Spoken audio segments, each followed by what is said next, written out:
Hi, welcome to another episode of Hot Takes. It seems 1 in 5 companies in Scotland is struggling, with workers in those companies having to work more hours than anywhere else in Britain.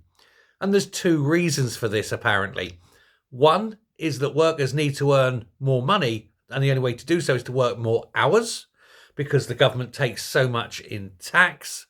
And secondly, because there's an absolute shortage of workers.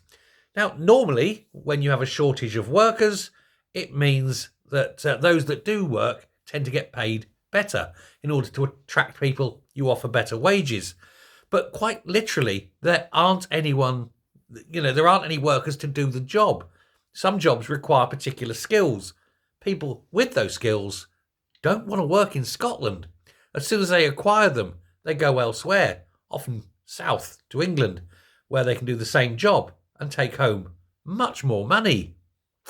And so this is the problem they've got. There's also, of course, the fact that even if they did offer more money to bring someone in, they then have to match that to existing workers. Thus, the costs would go up.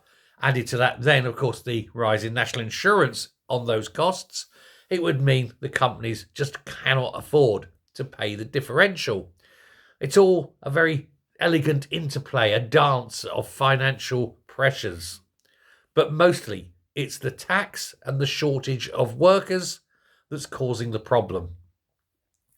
What to do? How do you attract people to Scotland? Well, not taxing them as much would probably be half of it. But on the other hand, when they are working there, if anything happens they need to go to hospital, well, that's a terrible thing, isn't it?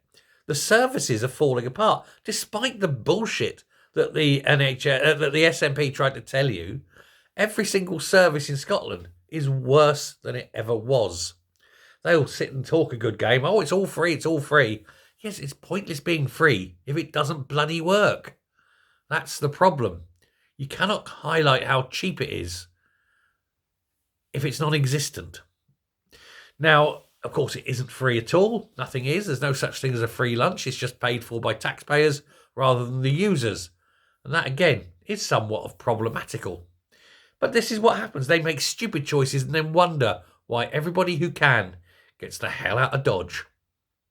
And that's why there's a shortage of workers. Thanks very much. Bye.